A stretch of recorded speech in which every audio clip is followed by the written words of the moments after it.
Pickaxe. 5, 4, 3, 2, Michelle. Hi, everybody. Welcome to episode 962 of the Video Game Outsiders podcast. I'm one of your hosts, Michelle Madison. And I, of course, am your John Jacobson. Now, there's no Ryan tonight, so we decided to take the opportunity to do kind of a special theme show. We're going to be doing a little bit of a Weeb Outsiders, but not all Weeb games and anime talk, because John, you also played Assassin's Creed Resynced, and people keep asking, should I buy this? So you're going to tell them. We're going to talk about it. Yeah, there'll be some other news still peppered in there. I know the fallout is still happening online with the physical Sony shit. People are still going after them. I'm seeing more and more people, like at least on X, just like, I'm going to PC. This is it. I'm done. I'm going to PC. I don't know if I buy that. It would be nice, but yeah. I don't know if I think Microsoft might, they might slip be the physical disc in to kind of be like, well, hey, they're doing that disc to digital scheme, which I want to talk about in the news, because if you want to talk about it now, because I learned that I guess the disc will not. Okay, so you can sell the disc still. Only one person can have it at a time, though. If you at a time. A time. So if you rip it, you can. Yeah, we'll see. I mean, they could do some sort of like hodgepodge, all-in-one like Monster Frankenstein machine where it has physical media like discs. It has like Steam. It has Xbox. Whatever. We'll see what they come up with. But I don't know about that. I think it's kind of. It's kind of like a game key card, though. It's like they figured out some voodoo, like, because maybe each disc has a unique identifier, and it takes that out of circulation until the next person tries, and then it is removed from your library. Is that what I'm understanding? Right? Yeah, obviously you can't just have a copy. Although my sister and I did that when we were kids. We would rent from like Blockbuster. We'd rip it and then return it. So we were like, we have endless like DVDs here, people have been doing sort of physical. I had that Bleem on the PC, which was like an early PlayStation emulator. Yeah. I could never get it to work. But anyway. We'll see. We'll see what happens with that. So, of course, right now we're live on twitch.tv/John and Michelle. We do it every Tuesday from 9 to 11 p.m. Eastern. Thank you to you guys who have subbed. It's free with Amazon Prime, so you can hit that button to support us, as well as get weekly bonus shows and the 20-year back catalog. If you want to support VGO and keep us ad-free on videogameoutsiders.com, there's a red button. You can now listen in your player of choice. Our app is gone, so Spotify, Apple, whatever. You get all the shows in the feed ad-free, weekly bonus shows, 21-year back catalog. John, you just did a John show. I think we're PC Outsiders this week. I don't know. But there's always stuff happening on the app, even when we're not here on Tuesday. So John, if they want to support us, they click that red button and what happens? That's right. Go to our website at videogameoutsiders.com. When you get there, there's a red dripping premium button. Click it, lick it, slam it. Go to the next page and become a member of Club VGO. Once you're in, you are in. You get our entire back catalog of over 20 years. Yeah, we've been doing this show for 21 years, coming this August. 21 years. So if you want to listen to all that history and then also get the bonus stuff that's happening all the time during the week, you got to become a member. Go to videogameoutsiders.com. And like Michelle said, you can listen on the player of your choice, Spotify, Apple, YouTube Music, whatever. It all works. Yep. And also toss us a review if you've been listening and you never have, because we usually don't ask, but we just started asking because we want to grow our Spotify base. A lot of you guys are still on Apple and Google. We don't have a lot of Spotify listeners. It seems to be more of a younger people thing, and I think we scale a little older. Right. So you guys should check us out on Spotify, give us a rating, because it's a good way to get exposure for the show and a new platform that we really... That's right. Haven't grown. We have a lot of Zoomers finding us on Spotify. The Spotify people, the younger people, are very upset, because they don't like that we talk over each other. I think the issue is a lot of podcasts these days are video, so you can see sort of visual cues. And also, we're from like a talk radio era where people yell over each other and stuff like that. Man. So, yeah. How you doing? But some people appreciate our Jerry Springer energy that grew up in the 80s and 90s. So shout out to everybody new who's found us as well, though. We do appreciate it. Even if you don't like that we talk over each other, we're still going to do it, though. Of course, tonight, though, less of that with just you and I, John. It's a solo show. It's kind of a fun thing to do. Oh, God. And you have the Nintendo talking flower. Eureka! I wish there was updates for this flower. No, Rye's here in the chat. He doesn't come to the show, but he's chatting. It's like he's like a stalker. What's going on with this guy? I'm just kidding. I know, it's like calling in sick to work, and then like you see the guy at McDonald's. You're like, what are you doing at McDonald's? I thought you were sick today. It's Ferris Bueller's day off. You're on a float. So, all right, let's move on because we're going to talk about the games we played. Then we're going to do a little anime session, like what we watched, because we always check in with anime a few times a year. And then we're going to talk about some news, some stuff like related to general gaming. Ubisoft, Assassin's Creed has got people split. John, we're going to find out the truth from you. Yeah, because apparently they added like some pay to win or always online shit that the original game didn't have. And they did do that. I mean, we'll get into it, but it's an Assassin's Creed launcher, at least on PC. Okay. So we'll talk about it. We'll talk about that. I'm curious. All right. Also, we're giving away Fallout glasses from Gunnar. So check out GunnarOptics.com or win a pair USA only in our Discord on VideoGameOutsiders.com. And we are sponsored by Loaded.com, giving away Echoes of Ancrad, which I'll be talking about tonight. If you want to save money on games or on load-up cards for Sony, PlayStation, Microsoft, Xbox accounts, they have all that shit, Nintendo Switch even. You can head to loaded.com, save money on games, save money on load-up cards, and win a game from them in our Discord on VideoGameOutsiders.com. Housekeeping is done. Okay. All right.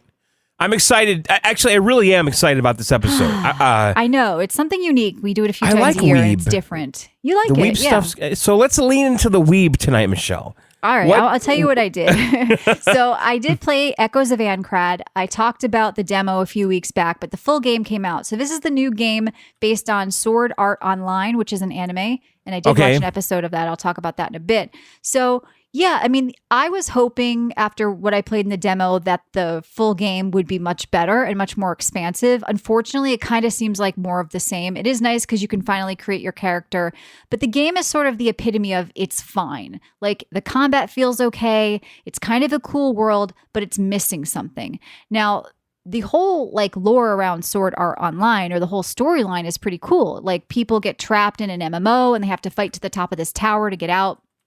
But this game doesn't feel like a single player MMO, which they claimed was going to be their goal. Instead, it's like just a town that you teleport around and then you teleport out to these missions in sort of this open field map. And you can't like run around freely. You can't save freely. Like it's just hard to put my finger on what's missing in this game. The towns feel empty. You can't interact with anybody. Everybody looks wooden. Then I'm thinking, is this intentional, but it just failed because everybody's sort of synthetic in a way because you're stuck in an MMO online world. Is that like soul leveling, like the same premise of that? A little bit. Kind of? Yeah, a little bit. It's also $70, and I keep seeing people saying this is a $30 game. I kind of agree. It feels more like a $40 game than a $70 game. A little bit like walking from one point to one point, fighting a few mobs, and there's like 5 mobs in the whole game I've seen like on repeat, and then just doing the same thing. It just didn't hit the mark, and I think people are upset because it had a lot of potential with this really cool concept and this really loved world. And look, it looks kind of cool. The PC graphics settings are not there. It doesn't have DLSS or frame gen or anything. Like half the graphics settings are missing. But it still looks kind of beautiful. The combat feels good enough. I appreciate the dodge roll and the tag team moves and all that stuff. But, you know, the gearing is all very light. The crafting is all very light. It does not feel like a single player MMO. It does not feel like there's depth. It feels very hollow. So this to me is a wait for a sale game or just skip. I do not think it is worth the $70 play tag. I don't want to say it's all bad. I think somebody might get something out of this if they're a big fan of the series. And they just kind of want to do some mindless, like easy, mindless, just kind of chill, walking around, killing some stuff thing. But there's way better games to do that in. So Echoes of Ancrad right now is getting mixed reviews on Steam, and I can totally see why, because I'm mixed on it, but I'm leaning more towards that this is a total skip. But if you see it on sale for $20 one day, it just doesn't feel like they hit their mark of what they were trying to do. And it's unfortunate because it looks kind of cool, doesn't it? I know you've probably looked at screenshots and No, videos. I did. It kept coming up all weekend for me on Steam. And yeah, it's getting mixed reviews on Steam, I see. Yeah, I agree with that. I mean, and I left a review and I said I felt like I was being held hostage while I was playing this game because you can't save anywhere. Like even at a save point out in the field, it'll then throw you back into town when you log in. You got to restart your quest. Like you have to walk back to where you were. Like they just don't. There's a lot of weird decisions in this game that they did not nail the flow of like what this game is. So it's very hollow. It almost feels like they maybe wanted it to feel this way because it's this fake synthetic world, but it just didn't land. Like it didn't translate well. It's almost like a book to a movie. They got to change stuff sometimes so it translates well. This didn't translate from the anime to the game like they wanted. It just doesn't. Now, when you're right. in this like pseudo like MMO, yeah, are there like other real people that you're no. like it doesn't you mimic have, that your team of friends that you're going in with, but you know, people are like, how do you take one of the coolest concepts in anime and fuck it up, like a death fight to the top of a 100-floor tower, and you make it where it's just this generic walking simulator where you're killing boars? Like, people are confused about the lost potential of this, and maybe it was hyped up too much, or they thought it would be too much. But you know, I kind of went in not expecting much, and I just feel like $70 is too much for this game. I would skip it. Now, on the contrast, I want to talk about a game called Dragon Sword Awakening. I put over 20 hours into this game already. It's not out yet, and there is an embargo until the 22nd in Korea. But I can talk about the fact that I'm playing, and I can talk about the demo a little bit. So the demo has been removed, but I'm going to talk about my experiences in the demo. Are you going to have the Koreans coming after us? No, I'm telling you, I get to talk about my demo Korea said this is okay?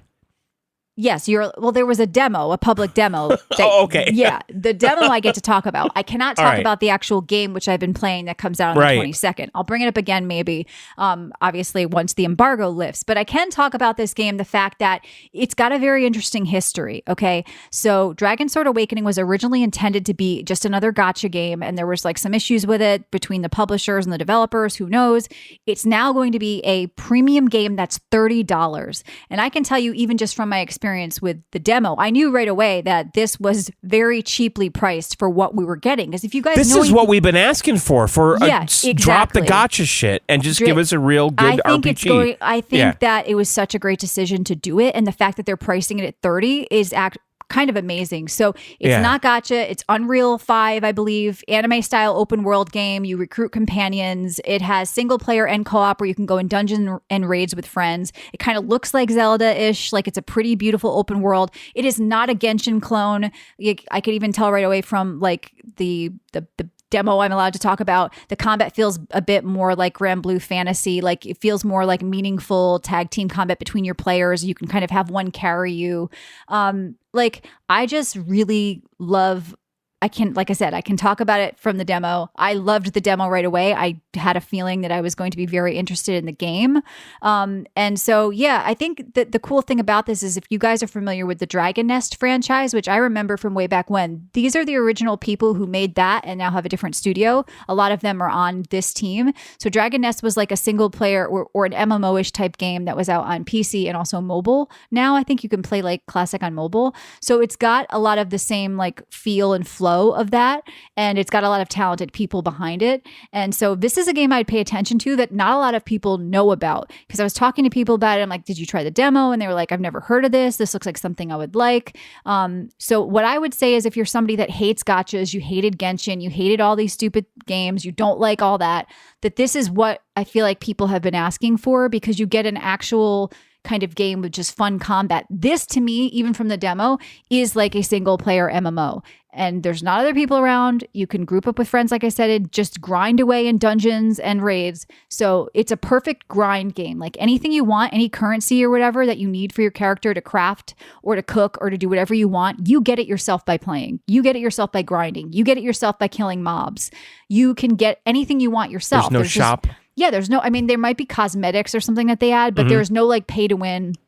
There's no like, oh, you need the currency, you ran out, so just buy a pack of this type shit going on that I know about, at least. And that was their goal. Like, I can't believe that this game, even from the demo, like I said, my experience is going to be $30, because this is a game that you could play for hundreds of hours. It's probably worth like an $80 game. And these are the types of game that I think Nintendo should be concerned with, because the animations, just the presentation, the style, like the fun is just over the top. It looks good. It runs good. It is never ending content. It is cheap. And I think people are going to be surprised by this when it comes out. I'm hoping it really does well. I think the team deserves it. Even from the demo, like, it's just, I'm sorry you guys can't play the demo because they removed it. I think they should have kept it up, because I feel like a lot of people are, I feel like a lot of people are going to see this and just be like, oh, this is some Genshin clone or something, just by the look. And that is not the case. Like, if for people who have played the demo like I did, you know that right away this combat feels really good.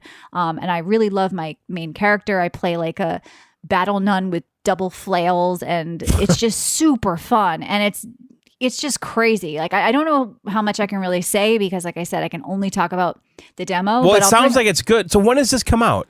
Comes out on the 22nd, and like I said, plan is to be $30.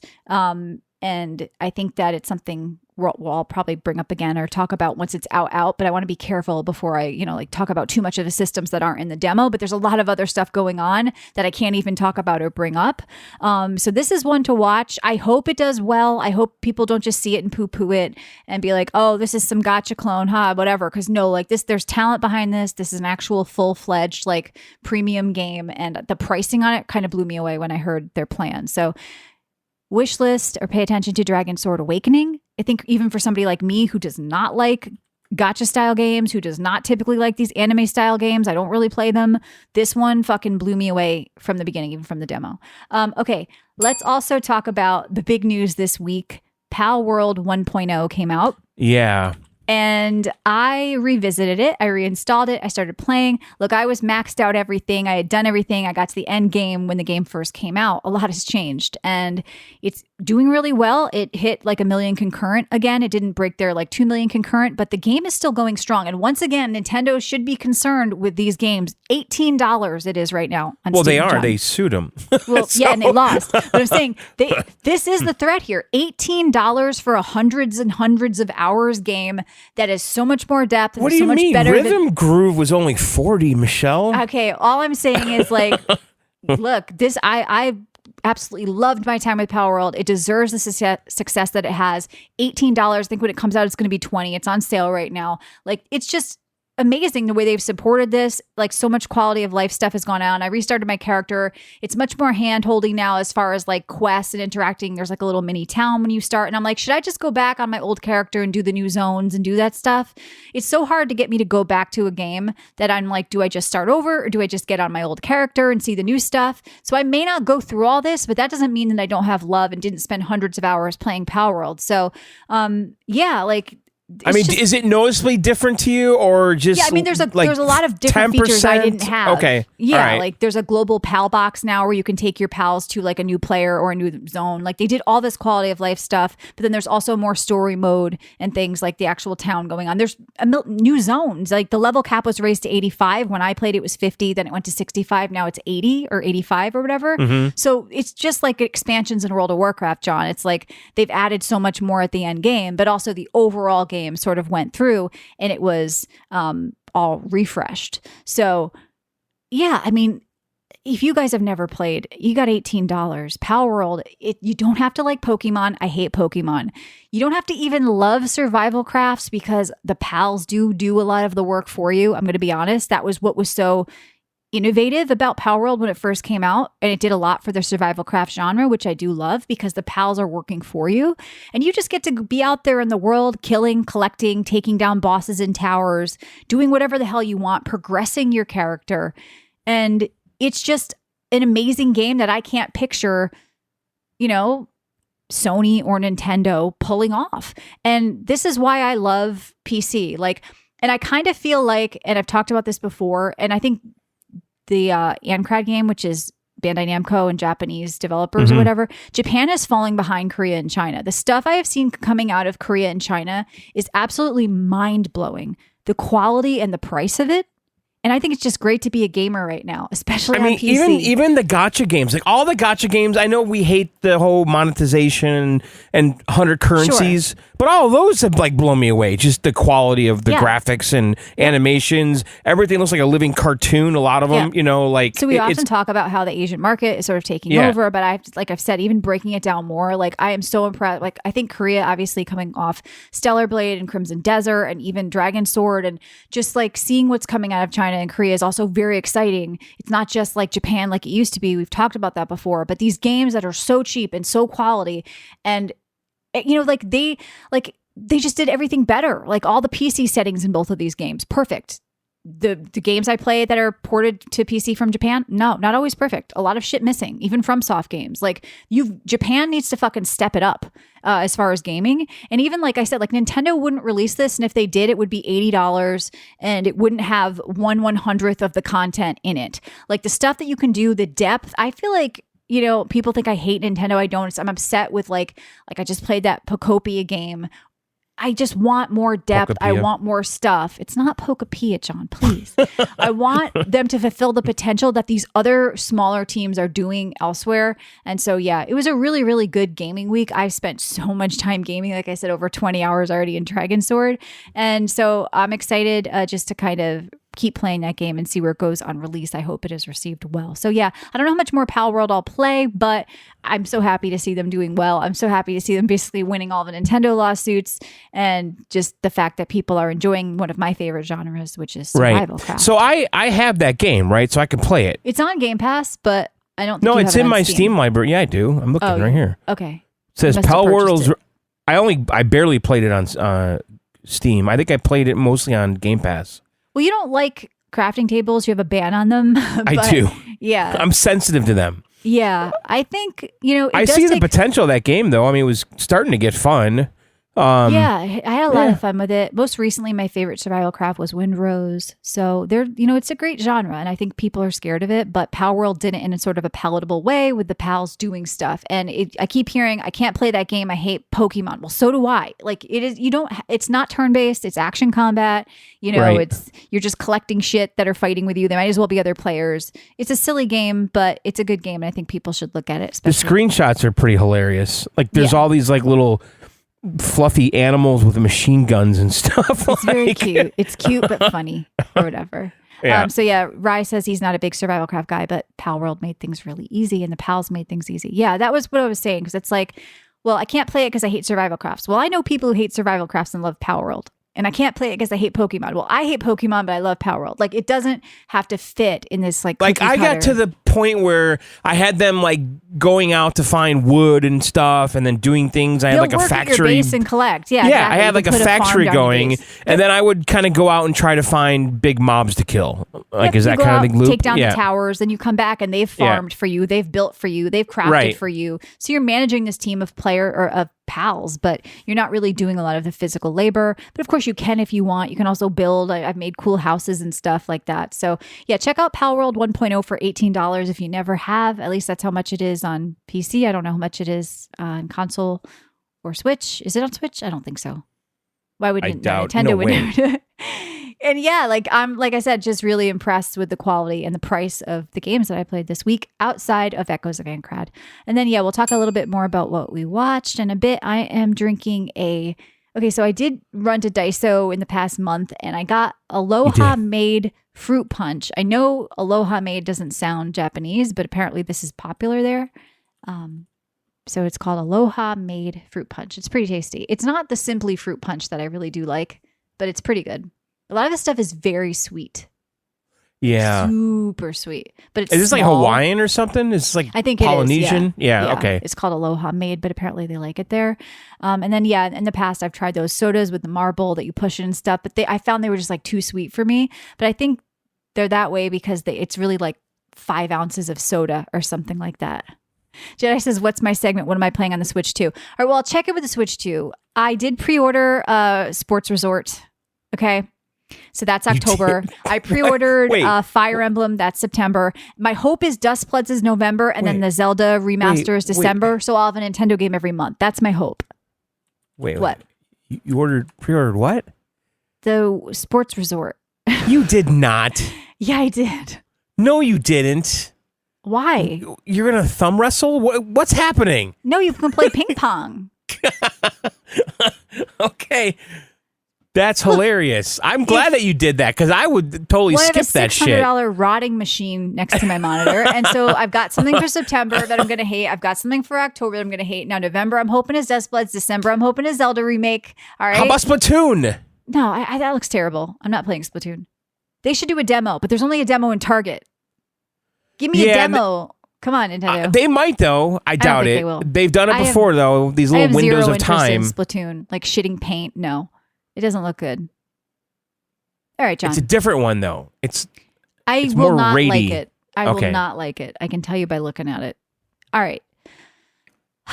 Now, Black Flag Resynced. Do you want to start with that, or do you want to tell us about your Weeb games? Well, that is a Weeb game. Black Flag? Yeah. Okay, how? Michelle, everybody knows the Japanese people love the pirates. Japanese people. Yes, they love The pirates. Japanese. They love Jack Okay. Sparrow. Of course. You know, They love Disney stuff. Yeah. Yeah, they do big time. And That's like why Mario is really like Mickey Mouse, really. Sure. And the creator of One Piece did like a sketch of Jack Sparrow and gave it to Johnny Depp, really heavily into that whole aesthetic, I think. So, but if you want to get into that right now, we can, I guess. Yeah, let's talk about it because this is the game I've been asked about most. Are any of you guys playing? Should I play? I've never played the old one, or I own the old one. Should I get this one? What do you think, John? Okay, so let me explain a couple things. So when this game came out, originally, I played it on the Wii fucking U, okay? Ugh. Probably a really bad decision on my part, but I did, okay?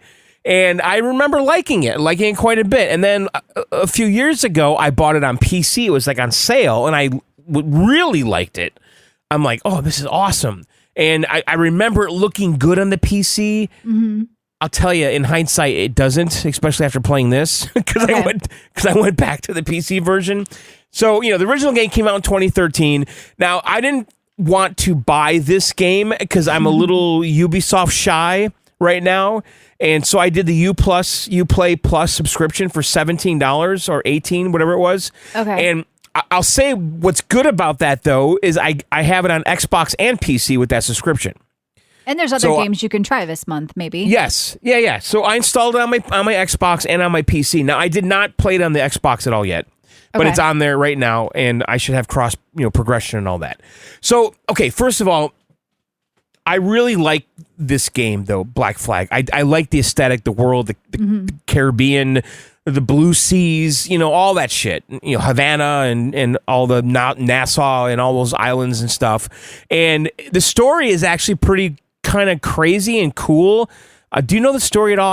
I don't think I'm really ruining it, but like basically an assassin, right? That would have been part of the assassin timeline or whatever, goes to kill some guy and fails, and then this pirate dude takes over his identity. So like, it's funny. I like so it. like you're playing as a fake assassin who's charading as an assassin. You're basically just a fucking dirty pirate that took this guy's outfit, right? It's like the reverse Dread Pirate Roberts in Princess Bride when Carrie Elwes is like, I'm the Dread Pirate Roberts. Now, John, Zabum in the chat is saying it's buggy. He's playing on PlayStation. I had some glitches on the PC where some of the important like NPCs were getting stuck. That happened once today. Okay. There was like this captain guy I had to follow around, and he was just like stuck walking into somebody for like 5 minutes. And I could have just stood there forever waiting, and he never got off that person, and he was supposed to like walk down a hallway, and I was supposed to follow him, and that didn't happen, right? And are you mad about the live service cash shop and weekly challenges that they added? Is this the bag? You already have the bag out? I asked you a question. How is it a bag? That's the news. I'm asking you how you feel about it. I haven't spent any more money than I have so far. I got some bonus things with the Uplay. There is a shop that you can buy like better ship upgrades and outfits and shit. I don't know if that's pay to win. Does that make you feel like you're not in a single player game anymore, that you're in some live service bullshit? Because it kind of takes you out of it sometimes, right? It does. When you launch the game too, it's kind of interesting. It is an Assassin's Creed launcher. You can choose from all the different games. So you're in the Ubisoft launcher, then you're in the Assassin's Creed launcher, like a double launch. Yes. Okay. Yes. Yeah. And so you can scroll through all the games in the launcher and pick which one. Obviously, I picked Black Flag. I don't even know what happens if you pick the other ones. Does it say? It says buy them, bitch. Pay me $40 now. Right. Right. So let's talk about the game though. So like graphically, I am impressed with this game, and I have to tell you, after going back to the PC 2013 version, which I did tonight, and by the way, it doesn't have ultra wide. I don't know why I have those memories, but it doesn't. I know there's an ultra wide hack. What? Yeah, maybe you modded it.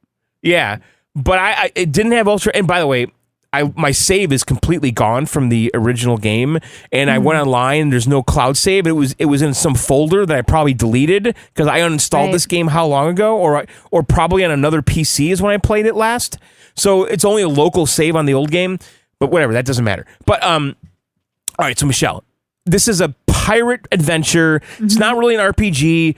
You level up your character by getting different weapons and stuff like that. And better sword, better gun, all that shit. You have a ship.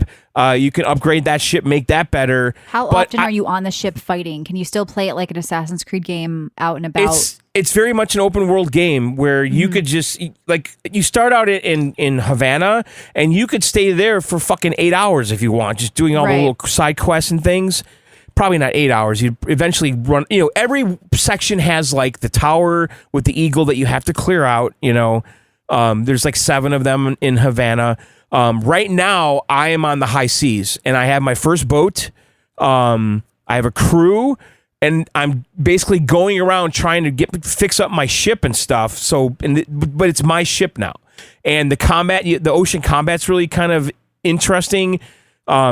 It's you basically can volley cannon fire at the opposing ships on the side of your ship. You could throw out barrels out of the back of the ship. I was in a fucking hurricane with the ship with these fucking tornadoes and shit and on the ocean. Like, it's epic. Like, I played the game for like almost 3 hours. Michelle, those were some of the best 3 hours I've had in the past year playing games. Oh, that's sad. I'm telling you, it's fun as fuck. Now, it does have some of the shit that we hate. I know you hate too, like the fucking stealth. Yeah. Well, it's a lot of Assassin's it. Creed. You were gonna get away from that. Yeah. But the combat is refined in this. Now, they did like do a bunch of changes to this. Like, the combat is different. It's revamped. I couldn't tell you what's really different. I don't really like the combat at all with the sword play. I hate it, actually, which kind of makes you do more stealth kills. Because if you, like, I had to clear out a bunch of ships with dudes, and I realized, God, if I just encounter the first one with my sword, now I've got 8 of them on me. Let's figure out a way to just go through the boat and stealth kill most of them, and then it's kind of easy, right? Right. And the directions for the stealth and the path you're supposed to take are kind of very obvious, Right. But I do get sick of breaking into compounds, like a base with like 30 guards everywhere. And there's tall grass. Creed games are very repetitive. They are. Even if you love them. Nobody can deny that. Yeah. But it's what breaks it up, the monotony, though, is the high seas and your boat and being able to go from... And what are the low seas? I always hear the high seas. What are the low seas? What are the high seas? I don't know. The low seas would... I guess like the waves would be a little tiny. Okay. Yeah. Yeah. Yeah, so here's some things that they changed. So obviously the graphical upgrades with this new Anvil engine. It's more of a seamless open world, they say. I don't know, with the ability to dive everywhere. The combat's been revamped. I guess they made it more like Assassin's Creed Shadows. Different kind of stealth and traversal. They removed the multiplayer online, which I don't think I ever tried anyway. Right. I think there's like 6 hours of new story. This does not contain any of the DLC or any of that shit that was in the old game. But they added 6 hours of new stuff, and you don't go back to the Animus ever. They don't even acknowledge that. Yeah, that is strange about removing the Animus things we read about last week. Well, you're having a good time. You got off the dock. People are asking, did John get off the dock? Yes, obviously. I got off the dock, yeah. That's a win for you. But once I got off Havana, because when you get to Havana in the beginning of the game, it's like old school Assassin's Creed. Like it's just, there's quests and side quests and things all over the map. There's a treasure chest here. There's a tower here to climb. You have all these things to do. It's like Grand Theft Auto, right? As soon as I got off of fucking Nassau and I'm in the ocean doing that kind of shit, I was in love with this game. I'm like, this is so much fucking fun. I'm having a blast. It's it just mixed things up so much from just the typical play that, when you're on the ground on the island. Yeah. When you're grounded. Yes. So, I think they did a good job. I'm sorry. And I hate Ubisoft now, and they have really disappointed me a lot over the last 5 years. It's an old game they reskinned, right? So it's developed by a different team. It's from another time. Yeah, I think they had like the Shanghai team do it or something. I don't know. I kind of recommend it. I would definitely at least do the Uplay Plus thing. Yeah. Unfortunately, with Game Pass, you don't get access to this. I was wondering that, because do you get 10 hours or anything? But this is on premium, so you only get the Uplay Classic Plus or whatever when you have Game Pass. Yeah. So this is, for $18 if people want to play it a month, or just buy it for, how much are they charging? $70? Is it a full priced? I don't even know. I feel like... Yeah. It is kind of sad though that it's 60. It's 60. Yeah. I mean, it's not 80 or something. And maybe I don't know if it's worth it for people to do it for 20 or just buy it for 60, or check out Loaded. I think you can save a little money on it there for Xbox. Yeah, I don't know. I mean, my sister's going to play. She never played the original. I'm kind of sad though that like this is the only good stuff they can do now. It's just like bring back the old stuff, remaster their glory days. Like yeah. Because I really haven't liked a single game they've made, I don't think, in the last 5 years. Right. Or longer. They ruined Ghost Recon. They killed Splinter Cell. Yep. Like, Rainbow Six Siege, I guess that's about it. Like, all my favorite Tom Clancy stuff, they just nuked it. Yep. Well, it's sad. It's all right. It's still better than nothing. Yeah. They're not dead yet. Although we have some news about them later. Our Ubisoft pivots to selective model to reduce reliance on individual games or groups. I guess maybe they're talking about branching off into smaller kind of teams. Oh, really? Individual game launches. They're too dependent on that, like big game launches. So they're on a selective model now. Michelle, notice though, Microsoft is trying to shed that model and focus only on the big releases. Yeah. Get rid of the kilns. Yeah, they're trying to do the opposite because their big releases are bombing. Right. Yeah. And they're losing money on them. They're saying they're charging too much. People aren't buying them. I mean, maybe they're trying to push the subscription service. But when people are paying for Game Pass, they don't also on top of that want to pay for another one. And then they're paying for PlayStation Plus or they're not because everybody canceled now. Apparently, every single person who has PlayStation Plus canceled because they don't want physical, if you believe the internet.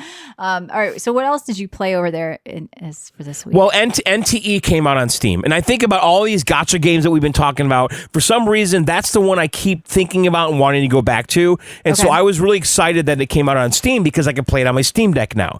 Now, I've played NTE now on PC with the PC launcher. I played it on PS5, and now I played it with Steam. And I say this company has done one of the best jobs ever with cross-progression. Like I've been able to just and mobile too if you wanted you could so like it's fucking awesome. Like all you gotta do is put your email address in, they send you a link and you put a code in and all this shit and you lock it down after that and it's just like, how is this so great? I mean, it's just like they've done such a good job with this shit, you know? Right. And so I was really excited to play this on my Steam Deck because it's the summer and I like to be outside, and I'm like, you know what, I'm fucking gonna play this all weekend, and I did. I played this more than Assassin's Creed, sorry, but okay, and it's free. It is free. It's a gacha game, but you know, this is a giant open world GTA clone. Some of the things I really, after playing over this weekend, though, there's things about it that have started bothering me. Like I wanted it to be a little more grittier. I wanted to get away with more shit in that city. Yeah, and you know, there is a wanted level, and if you're not aware, it's an open world gacha game with tycoon millions game. It's not a tycoon game. Shut That's how up. they define it, and it is. There's a million it's things you not can do. a You can run tycoon businesses, game. you collect money. It's all every progression in the game not is a built based off how tycoon much game. money you have. It is a tycoon game. No, Michelle, there is a menu item that says tycoon, and you have a separate currency for that allows you to buy buildings to unlock more shops. That's it. Right, I'm not but they're shaking saying down that, people. like all of the progression is based off how much well, then money I guess you it's have. a board game too, because there's a board game in it. Like, what are you talking about? It's not a tycoon game. It's not a tycoon That's game. how they talk about it, but it's Who's all about they? getting money. The developers. Who's they? The developers. People It's who not play a- it, review it. Who cares? If you hate the word, you hate the word. But it's about getting money and spending money. Well, I don't understand why you keep saying this. Ryan said it once, and now it's a fucking tycoon game. I said it before Ryan too to myself before I heard him say it. It's because that's how they're describing it. They're calling it like they a don't GTA call style it a tycoon game. They do. What do you mean? It's just one of the things Do you can even do. know what a tycoon game is? Yeah, I'm you're, like, buying hell-bent on fucking it. buildings. Because Well, you that's a make it separate sound mode you like have. it's like No, it's I'm because playing. it's about accruing money, and your progression is all based on how much money you have. Oh my god, it's not a tycoon game. Well, then tell the developers that who created it and are saying that. They're not saying it. They are. I'm not doing any tycoon shit. I got money. Okay. Big deal. Okay, whatever you want. Here, NT is like not the solely game. a traditional tycoon game, but rather it's an open world gotcha and action RPG. Like That doesn't what? mean it's traditional. It's still calling it a tycoon game. It's a big part of the game. Oh, boy. In order to take full advantage of the game's mechanics, you need to participate in the tycoon aspects of the game. So if you're playing casually, maybe you wouldn't notice. But I guess. But I am. I'm a level 5 tycoon right now. Ryan says it's not fully tycoon, but it's a big portion of it. Why do we have to focus on this? It's We're one thing on the menu. All I said is it's a part of the game. Don't put this tycoon baggage. It's not. I'm going to tell you, it's not a tycoon game. It is. It has tycoon progression. And you don't know what you're doing. And yes, I do know what I'm doing. I'm a level 5 tycoon. What are you talking about? People are 40. Like little 40s and shit. So I don't think you know what's going on. I do know what's going on. You don't. I can run businesses and shit, Ryan whatever. Says level 5, lol, I was 20 when I stopped. You're very far behind. So you don't know how it even works. The reality is, I didn't like this game. I don't like gachas, so I don't give a shit. I'm telling you, I'm glad you're playing for free. People love it. I'm playing for free. I'm focusing on the events that are showing up, the portals. Play what you want. Play the dungeons. Yeah. I'm going to tell you something, okay? I was on the way to a instance, a dungeon, right? That was like a timed event, right? Yeah. It's all the way across the map. I'm driving in my car. Can't you just teleport? Well, you can fast travel with the phone boost, yes, but this was in an unmarked area, unexplored area, okay? So I'm driving across the map. There's a dog, Michelle, in the center of the road. Oh, no. Yeah, with glasses on. And of course, were they sunglasses or like bifocals? And I decided I'm on my way to this event. I'm like, I'm going to go do this dungeon. Let's do this. Because it's not a tycoon game. I'm going to do a dungeon. But there's a dog here. Right. And I talked to the dog. Okay. Do you speak English or? Yeah, he did. And he explained to me, Michelle, that, listen, I got a photo shoot for this dog food company. Right. Do you want to tag along for this? But why are you in the middle of the road? Well, I stopped my car. I got out because he was cute and small. Right. And I could tell there was a little, thing showing you could talk to him, Right. So I talked to him and he explains to me he's got a photo shoot. So I go to his photo shoot with him and then he gets there and they kind of like slighted him, right? Oh. And they promised him that he's going to have billboards and stuff for this dog food company and he was going to be like a really famous dog, right? And then there was some conspiracy going on about this with this dog, and so we had to go find the other dogs to talk about this.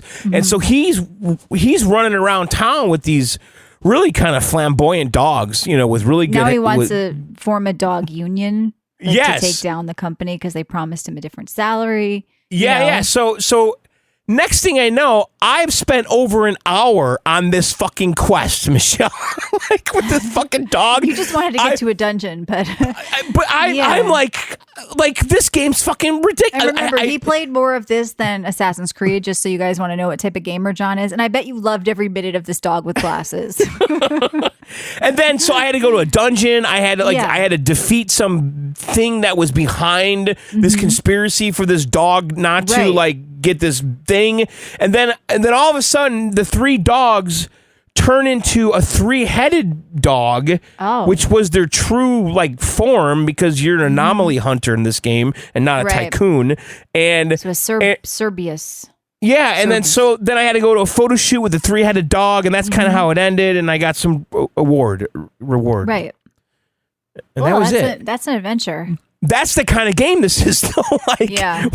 Where there's so many of these fucking quests, they're all over the fucking place. Well, that's the thing with these gacha games. They want you to be able to play forever. And that's why I think Dragon Sword is crazy, because it was kind of designed where you could play forever, but it's going to be $30. So you could play this every day for 10 hours and never run out of things to do. No, it's endless. That's the thing. And so the sheer volume of quests. Right. And, things I don't really like about it, though, is like I did get a wanted. I had to kill an octopus bus. What? That was there was a bus that turned into an octopus. Okay. See, there's always anomalies going on, and you're basically hunting them. That's what's going on in this world. I didn't like it. And so there was a bus that was secretly an octopus. Yeah. And so I attacked it, and then it turned into a big giant kraken. But what happened is while I was fighting it, I was also injuring the pedestrian cars. Right. Which gave me a really bad wanted level. And let me tell you, this ain't GTA. You can't quickly steal people's cars. You have to beat them out of it. If you're on foot, you're fucked. it's very hard to get rid of the wanted level. You just have to get as far away as you can. If you're on foot, it's almost impossible. Or you spend money, or if you have some of these cookies, you can eat them and it'll get the wanted level down. But eventually you're going to run out of those cookies, Michelle, and you're going to have to probably spend real money. I can't believe you played more of this than Assassin's Creed. I can definitely believe it. Well, I played a lot of Assassins. It was fun. All right, well, check out NTE if you never have. But for me, I still can't. None of these gotchas really ever get me. No pun intended. I do like NTE. It's fun. And then I played a game made by Arc System Works, who's a Japanese studio. They're kind of famous for doing like Guilty Gear and BlazBlue and all that. And they've done like the Dragon Ball Fighter Z games and shit like that. But they had a game that came out on the Switch and elsewhere called Damon and Baby. Have you seen this one? Damon and Baby. Yeah. It's like demon with a A. Yeah, I see it on Steam here. So this is like a little dungeon crawler. I didn't really know what I was getting into, and it kind of surprised me a little bit. But, Michelle, it's another one of these games with a fucking kid on this guy's back. Yeah, there's some weird obsession going on. What's going on with that, I don't know. Just like the new Onimusha game. So you're a demon who basically has taken responsibility for this child because her father's dead, and you're trying to get the baby to hell or something. I don't even know what the fuck's going on in this. But this baby that's on your back, so far, the only purpose of it is that you can throw it and then teleport to where it is. Mm-hmm. So if you're trying to get across a big opening, Why would you buy this? This looks terrible. I didn't. There's a demo on Switch. Oh, okay. I'm prepared to buy it, though. There's a demo here, too. It looks like shit. It actually doesn't look that bad. It kind of has like Hades kind of graphics, kind of when it gets going. Like Hades. Yeah, when you play it though, you'll see what I mean though. Like I know you're not going to, but it's actually quite polished graphically, for this style of a game or visual style. But it's kind of like this. It's kind of like an RPG type game. This looks retarded. It's not that retarded though. It's kind of fun. You notice how you put that in front of it? It's not that retarded. Okay. All right. It's too weird for me. I kind of had fun playing it, though. Kind of had fun is not a thing.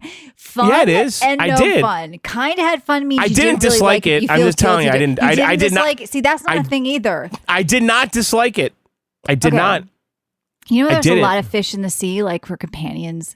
There's a lot of games in the sea, and if there's not enough time to play things that you kind of didn't like you should didn't only dislike play things this. you fucking love.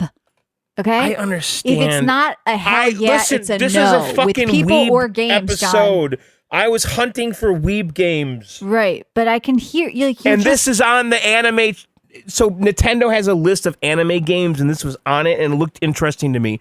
So you're like this big fucking demon hunchback guy, quarterback guy, whatever, linebacker guy, and you're going through these levels that has some platforming. You use the girl as a platforming tool to throw her and teleport to it. Mm-hmm. You have melee combat, you have guns, you have machine guns, which I kind of like that part of it. There's like a combo based thing where you hit the guy first and then fire your gun, and now you're locked onto him and you could back up and just annihilate him. Like, I kind of like all that. And there's puzzle platforming. Yeah, that's true. You do like shitty games. This is what are you talking about? Why is this turning into an insult? This is, first of all, this game is conceived by a renowned game creator and composer, the guy that created Guilty Gear. Okay, no one's buying it or playing it. This guy is a literal rock star. Nobody gives a shit about it. A literal rock star Okay. made this game. Okay, and yet you called it a bit retarded. You called it a bit retarded. I said, listen. It's not fully so you retarded. don't like Guilty. So the guy that created Guilty Gear, this is his pet project. He wanted to get away from the fighting games. Everybody makes shit, and this is what he did. Good stuff. Okay, and so Daisuke Yoshitari, creator of Guilty Gears, he wanted this to diversify his studio's portfolio, and I'm all for it. Good, congratulations. He didn't go full retard, exactly, Carl. It's just a little mild touch, a little touch. Yeah. All right. Well, what are you drinking? Jesus Christ, God, I don't know. Damon and Baby. Well, you're attacking me. You're just saying this is a good see kind of guy. I can think you don't like games I like, and you could think I don't like games you like. So what? But I'm not jumping on you. You do all the time. I do. Listen, of the 3 games I played today, I had a lot of fun with Assassin's Creed, and I think that's a pretty good game. All right, good for you. And NTE, I'll summarize this as saying it's if you just want to chill out on the deck with a beer, great game. This is a very specific market. If you are a middle-aged man who likes sitting on your deck in humidity, drinking beer under an umbrella with a Steam Deck on your porch. Yeah, at 40 frames a second. Exactly. This is for you guys. I know we have a lot of them listening. We have a lot of them listening. There's more people like you listening than people like me listening, John, to be fair. So you're speaking to your people. So check it out. John, and if you have an assignment to find a Weeb game, you would want to play something made by renowned art director. Sure. Okay. Yeah. I think so. Right? Look, I don't have a problem that you tried it. I think it's a peculiar pick. I think you were stuck on the deck and you opened up your Switch. It was pushed to you and you downloaded it. And now you're trying to make it like we should all be playing this. And why would Michelle ever turn on Palworld 1.0 with 1 million concurrent when you could be playing Damon and Baby? Because this guy's renowned. And, he's renowned game creator and composer. Yeah, in Japan. You know what? People who make good music should definitely design video games. Creator of Guilty Gear. I mean, a lot of people know what that is. This guy's a literal rock star, but he's making a game now. So is he good at music or creating games? Because that's kind of a Venn diagram that doesn't usually go. He's a game creator and composer. Wow. Well, I mean, I think he's better at composing. What? Anyway. He made BlazBlue. Guilty Gear. Okay. What? You keep saying it doesn't make this Damon Baby game good. Damon and Baby. Nobody's talking about it. Not Damon Baby. Damon and Baby. The demo looks like shit. Yeah, humidity is bad. No, it doesn't have bad reviews. It has great reviews. No. Yeah, it has tremendous reviews. All right, putting Damon and Baby away. Let's move on to what shows we watched. If anyone wants a lore episode, let me know. We'll do that. John will do it. No me. No me. No, you're good. No, I'm good. There's way more interesting things I'd love to dig into. All right, so let's start off with what we watched. I did watch an episode of Sword Art Online because I knew I was going to be playing the Ancrad game. So yeah, I thought it was pretty cool. I do think the presentation is better on like solo leveling. This has more of it's an older show. So it has more of an older kind of old school look, but I did like the concept a lot. The year is 2022. People get trapped in a virtual MMO and you're like it focuses around, at least in the first episode, like the main guy who's trying to escape. And so I don't know if I'd watch more of this, but I love the concept of it. And I was going to say, I like the premise, but like, from what I've read, they have yet to pull off a good Sword Art Online game. And everybody says the same thing, like, you have a great premise, like, what are you guys doing? So after that, I did check out Steins Gate, but I watched the English dubbed version of it, which is harder to find. On Crunchyroll, they just have the Japanese version. So this is a crazy show that people have recommended to me because I definitely like more philosophical stuff.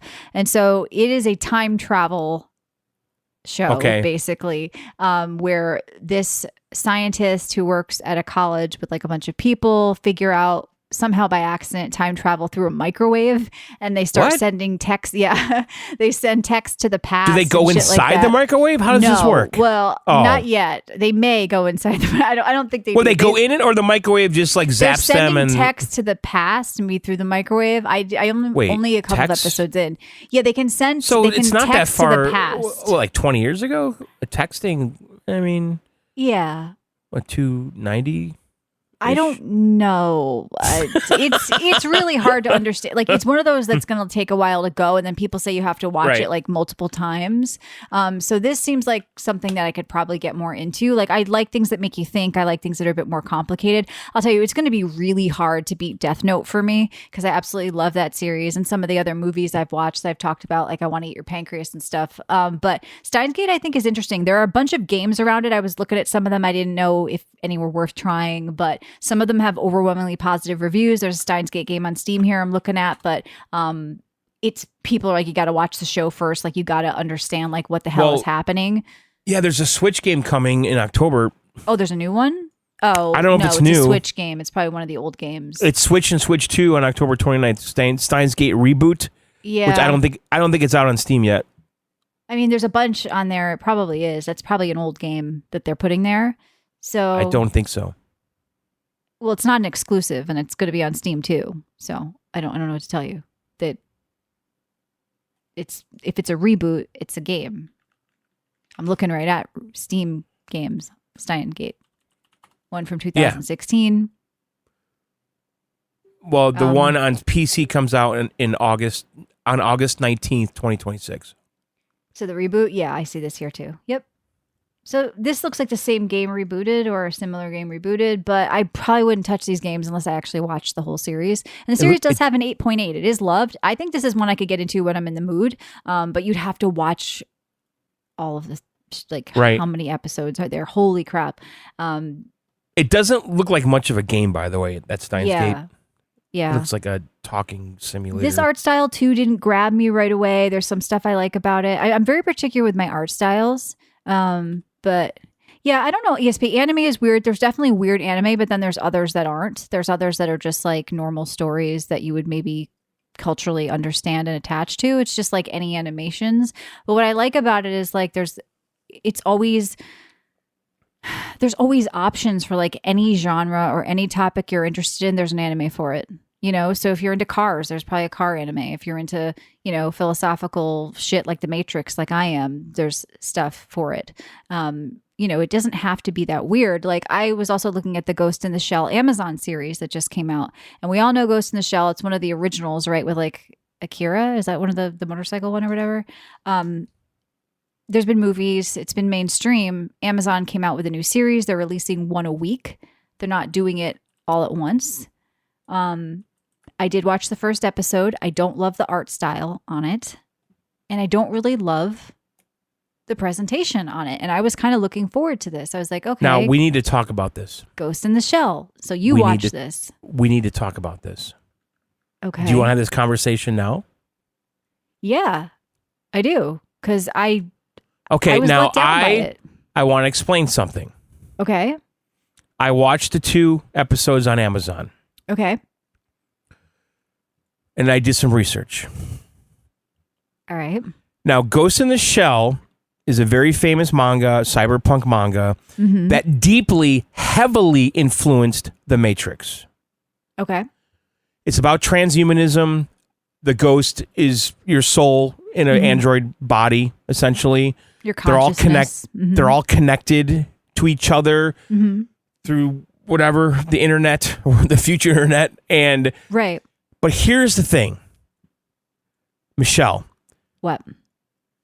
First of all, the Amazon show is a kind of a retelling of the original early mangas, okay? Those had a lot of humor and slapstick in them, okay? That is present in the Amazon show. I found the Amazon show actually pretty hard to follow, by the way. It's like I wasn't really enjoying it. And then I decided to put on the 1995 movie, which is adult, mature, dark, cool as fuck. The animated one, not the new one with Scarlett Johansson. Yes, the 1995 Ghost in the Shell movie, which is what kind of started all of this, okay? And this is what deeply influenced the Wachowski brothers and all that. And Michelle, to the point where in the movie, they have the raining green letters, numbers. Matrix literally lifted it from them. It's in the whole intro. It's fucking raining fucking green letters and numbers. Like, it's crazy. I'm like, I started thinking, wait, did they copy Matrix? Digital rain, basically. I know. Yeah. I used to have the screensaver. I know. But so all of that they're doing. So watch.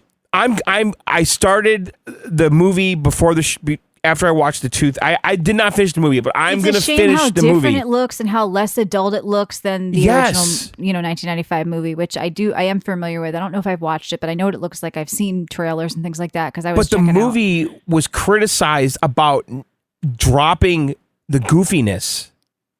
But that's okay. I think that's ultimately the appeal. I think of that movie. Of it, yeah, I mean, it doesn't have great ratings, but it's. I like the tone of something more serious when you're dealing with cyberpunk and transhumanism and all that shit. Right. But the tone of the Amazon show, the dialogue wasn't written well. The art didn't particularly look good. And it's a shame because you have this cool property that could have had the chance to be rebooted again. Well, I want to watch this is my plan. I'm just telling you right now. Okay. I'm going to finish the 1995 movie, and I'm going to watch the Scarlett Johansson movie. Okay. That's my plan with this. Yeah, they'll probably both be better than the Amazon show. I kind of feel that way. I didn't know they were. I obviously I figured it out after I realized there's only 2 episodes on Amazon that they're rationing them once a week. Mm-hmm. But yeah, I think you might actually really like Ghost in the Shell if you maybe try the 95 movie. And I maybe have seen some of the older like animated movie. The Scarlett Johansson version wasn't very good either. People were like, "Oh, this isn't a good version of it." It's another like great idea concept that nobody has nailed yet. People say there's a lot of games too. You were looking at them. One was on the PSP or something like that. Yeah, I really wanted to play. I wanted to just live in this world. Yeah. I was disappointed by Amazon. I agree with you on that because for a couple of reasons, it felt really disjointed. It just didn't feel good to me. Like when I was watching it, like it didn't look good either. It wasn't like, because sometimes anime you cannot like it, but visually you can be like, wow, that looks really cool. Like this is talented animators. Like it didn't look good visually either. Yeah, and like the first half hour of the movie, like they kind of actually the first scene in the TV show is the first scene in the movie where she kills the guy through the fish tank outside. Okay, and do you remember that? Maybe. I don't know. It's been so long since I've seen it. I mean, basically, they're on a team to basically take down hackers that are hacking people's ghosts or stealing them or whatever, like something like that. Yeah. That's a shame because I was looking forward to the series But I did look for games, like you said. So there was a PS1 game that I was prepared to like buy on eBay, right? Because I think it would play on my PS3 because I have the first PS3 which does backwards compatibility. Yeah. I think it does PS1 games. I'm pretty sure I played those back in the day. But anyway, that game's going for like $300 on fucking eBay. So I couldn't it's another, get it. Like new, because especially with how popular anime is now, like if they did a new Ghost in the Shell game, like it'd just be over the top cool, but not with Amazon ruining things, I guess. Yeah, and then there was like a PSP ones. I guess you could emulate those. There was a PS2 one too, I guess. And there was a multiplayer game that they took off of Steam. It was called like Standalone Complex. It looked like a Call of Duty type game or Overwatch. Yeah. It's just one of those things that I haven't like heard about in a while. And then when I heard it was coming back, I was like, cool. And then it's just shit. So I don't even think I'm going to continue with the Amazon series. But I don't know. Did you watch anything else that stuck with you, or was it mostly just that movie?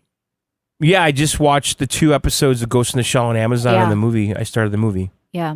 There's a lot of cool stuff out there, though. Like I did Crunchyroll for a month and I poked around, and it's kind of overwhelming. I don't watch a lot of anime, but I like that I do it for the show. I like that I check in with it because like every time we check in, there's something new to look at, and I think that's pretty cool. So I just want to get some like other weeby news out of the way before we move on to like regular gaming news. So Solo Leveling Karma is revealed as a new roguelike action RPG that's coming. So not the Solo Leveling game we tried and talked about. This is a brand new game. Also a Solo Leveling movie has been unveiled. There was like an anime convention. Yeah, a lot of this stuff was for it. Crunchyroll founder launches AniBiz, a new global anime licensing platform.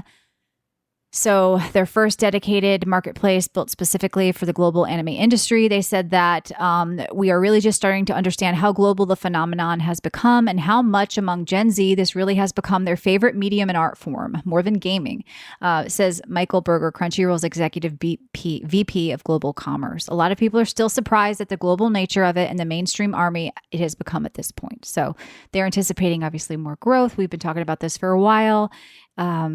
And so, yeah, a lot of heavy investments in it. The trailer for the first Star Wars anime series is here. Star Wars Vision presents The Ninth Jedi. So this is actually an anime style Star Wars thing that could be pretty cool. I know you're a Star Wars guy, John. You always talk about how you're Star Wars over Star Trek, and I'm not a Star Wars guy anymore. Okay. When I was a kid, true. For sure. They have ruined Star Wars. No, I'm George Lucas or nothing. Yeah. So well, I'll tell you, that's what I grew up with. Because I wanted to see if anyone had ever done, because of course the Dune 3 trailer came out last week and I was like, oh, cool, I can't wait to see it. And I was digging for a Dune animated series or a Dune anime. It's never been done. And I'm like, talk about like something, because a lot of the later books in Dune, they say are not adaptable and they would be just so metaphysical that it would be hard to do it in a live action. Well, anime, you could do it.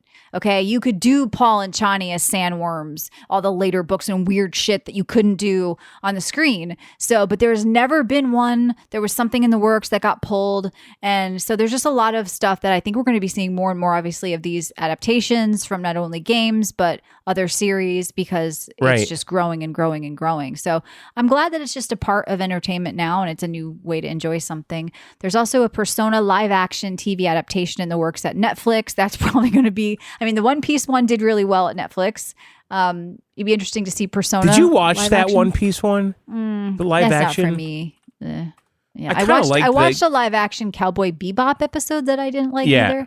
Just not my thing, but I mean, it's cool that it's there for people who like that shit. I tend to be a pickier with live action, obviously, the acting. And but I mean, the One Piece manga, when we did a Weeb episode, I watched a couple of those. Mm-hmm. I mean, I could see why people like that, you know? Yeah. So I mean, he's like a rubber guy.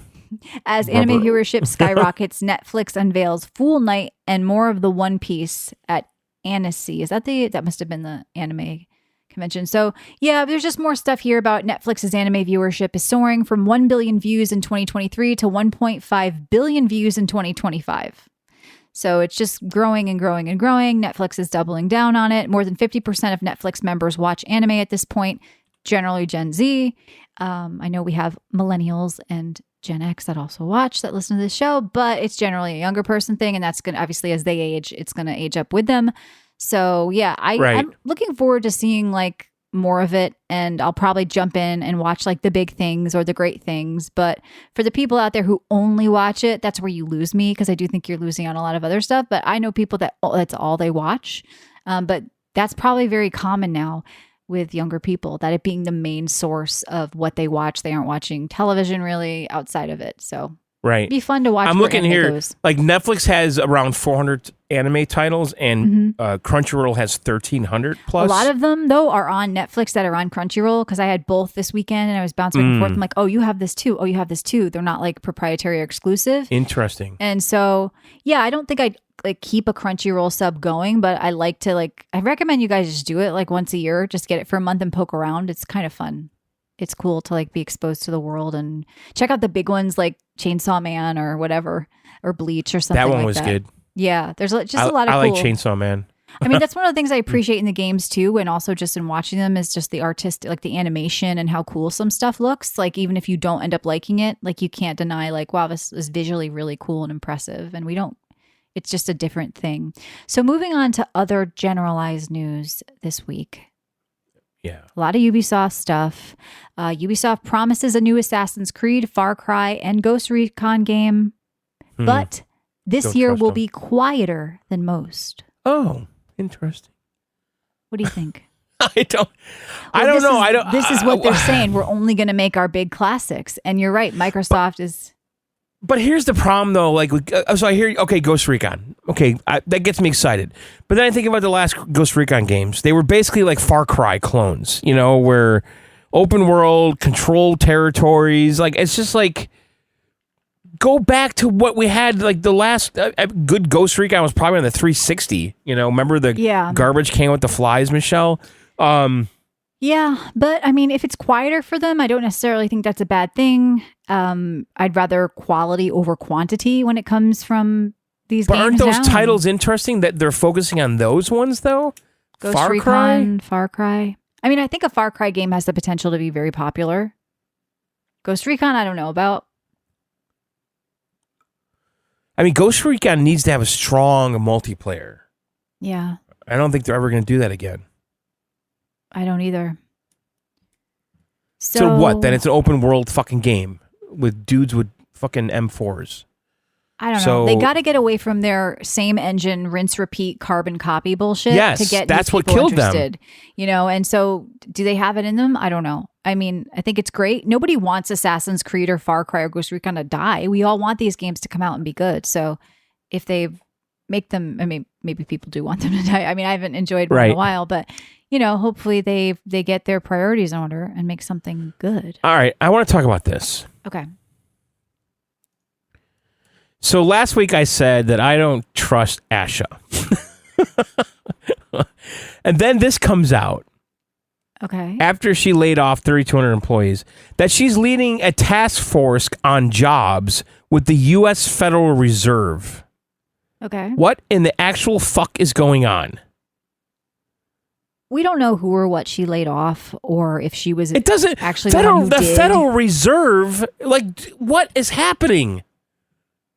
No, some lady got a job. I don't care. I want to play the games, John. I'm so what's over going being so on? invested and interested in everything these people do. I don't trust Asha. You don't know her. We don't know anything about her, what she's doing.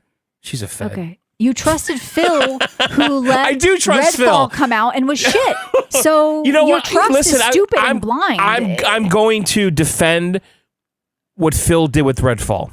I'm not, because that's better management in my opinion. It was terrible management. No. You no. just let the creatives run free. You didn't check in, and you released a pile of shit, and you lost hundreds of millions of dollars. You hire good people and you leave them alone. But he didn't hire good people, and you still check in. He thought he did. You still check in on good people when they're saying Diva. But that's was dead, really the best management style, not micromanagement. That is the worst managers style. who just leave you alone and don't do anything aren't doing their fucking job.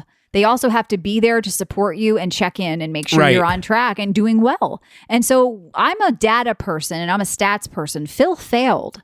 So why you trust someone who failed, I don't know. What are we talking about, though? We're talking about how You're she's saying working you don't for the trust Federal her, but you trust I Phil. don't. You trusted that Phil fucked Microsoft because So she's going to be on the board of governors of of the Federal Reserve, the body overseeing the implementation of United States monetary policy. What's going on? I don't know all of her credentials or what she's good at. I mean, I don't care. I just want Xbox to release good games that I can check out on Steam. I don't care she's what going Ash to is doing. she's going to be one of 3 leaders heading up the Productivity and Job Task Force, which will assess the economic impact of new general purpose technologies, including AI, to inform the Federal Reserve's policy judgments.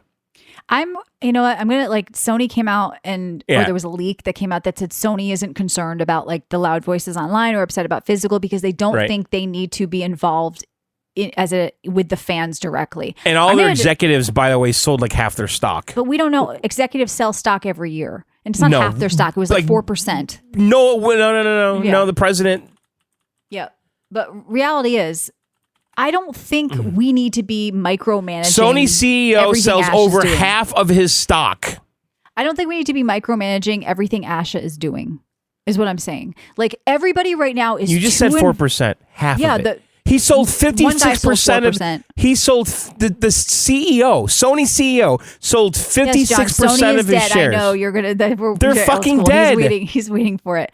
They will be the best-selling console. 2 days after Sony announced they're going digital only, he sold 56% of his shares. Okay, maybe he's old and ready to retire. 2 days after. Does that mean Sony's dead? Because There's the guy no such sold thing stock? as coincidences, Michelle. Right, but what does that mean? He'll probably buy it back. Are you sure? I mean, I do not think Sony is dead. I do not think that half of Sony users are coming to PC. Okay. I don't think it's happening. Stock went up after the announcement, Rye says. So what was I saying? Oh yeah. I don't think we need to be so micromanaging what's happening on the inside and outside of these companies, John. Every layoff, every stock sell. Well, I agree with that. Every financial decision. It is tiring. And it's these people out there that call themselves gamers now seem like joyless, miserable fucks who just want to take corporations down. I agree with you. If you don't support what they're doing, guys, just don't buy it. Nobody is forcing you to use a Sony product. Nobody's forcing you to buy the next Sony product. Nobody's forcing you to buy the next Xbox. But when I don't like a product, I've had cars I didn't like before, I say, well, fuck that. I'm never buying a Mercedes again. I don't go online and cry about it that Mercedes owes me that they need to do this. Or my Audi, when they came up with their shitty sub-service that they want me to pay for everything. I said, fuck you. I'm not doing that. I'm not paying it. But I didn't go online and start crying about it and try to take them down and boycott everything.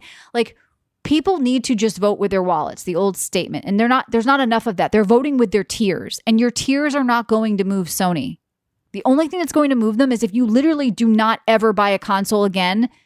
And if you really are not going to get a PC, then you're never playing a new game again. What are you doing? What are these people? What are they doing? They're still crying. And everybody I click on has a YouTube channel. It's not ending. I know. But John, if you notice, everybody, most people out there that are bitching have a retro YouTube channel they're promoting. It's not dying because it sells right now. And everybody is in some anime icon with blue hair and a she, her, and their fucking X tag. And they're just activists that have moved from one topic to another. Like, it's too much for me. Like, I'm a gamer. I want a game. I want to play fun games. I want to play new games. This is just food for thought. And I thought about this after talking about Blockbuster closing and all that. Because remember I said, Blockbuster closed 15 years ago and everything's on Spotify. But, the truth is, though, physical media for discs, for movies still exists. Yeah, like, for 2% it's not just of people. But it's not just gone completely, though. Yeah, so, it's basically gone. Walmart has a giant section of movies. Right, but just like physical media is still there for gaming. You can get a Switch. You can get a PS4. But the thing is, Sony basically cut it off completely, though. There is no other option. There's no option on the new Xbox either unless they change their mind. Well, I think they're going to change their mind. If they're either. Smart, if they're really smart, just fucking throw the goddamn disc drive in there. No. I think so. I think if they're smart. I think if they're smart, their profits are going to be way higher selling digital only. It's a business decision. So what happens? I know it's a business decision, but they lose money selling physical. You lose money selling physical. They lose money giving one copy to somebody who keeps reselling it. They lose money manufacturing the disc. They lose money controlling the market. There's like $10 overhead. Right, but I'm not saying it's right or wrong. If Sony sells only digital and they control the only marketplace, they are going to set the price and they are going to control everything and they are going to make more money. That doesn't mean I think it's right, guys. We know that. Well, okay, so what I'm saying... Well, they said that.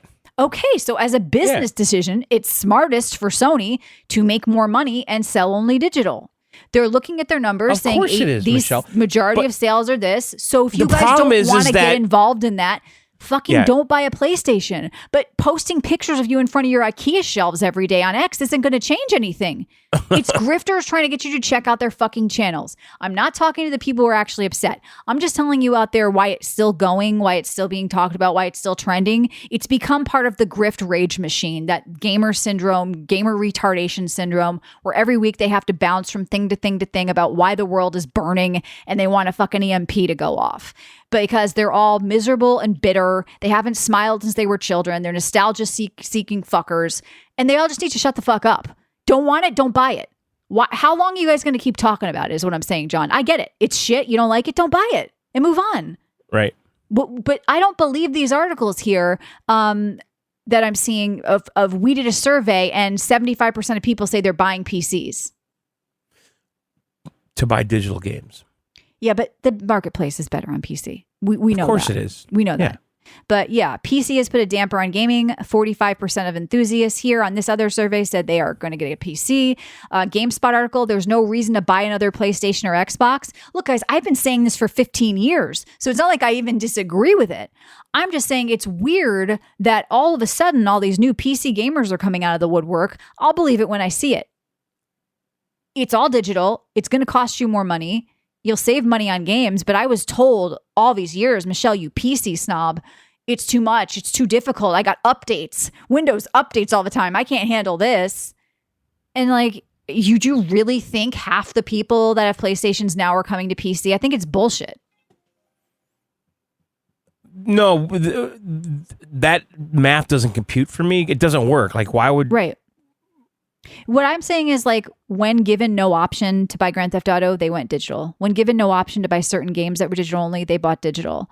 Right. So why is this? So Sony's different? betting that this is all a bunch of just, vocal minority, and yeah, well, they have the numbers to back it up, right? Right. Yeah, I mean, what's going to hurt them is the price of the consoles. But I guess like certain RAM company, like Samsung, I guess is now the most profitable company, beating Nvidia. They've had more profit this year than they have in the last 40 years. So that's what's going to hurt the consoles. Well, everything. Next year's supposed to be there's more options on PC. It's not. Yeah, but one RAM thing is RAM. Yeah. Yeah, but you can build older, cheaper things on. You don't have that choice. You have one console. You have one PS6. So on PC, you have I'll go get a used. And they're not going to subsidize the cost of the console anymore. Right. Yeah.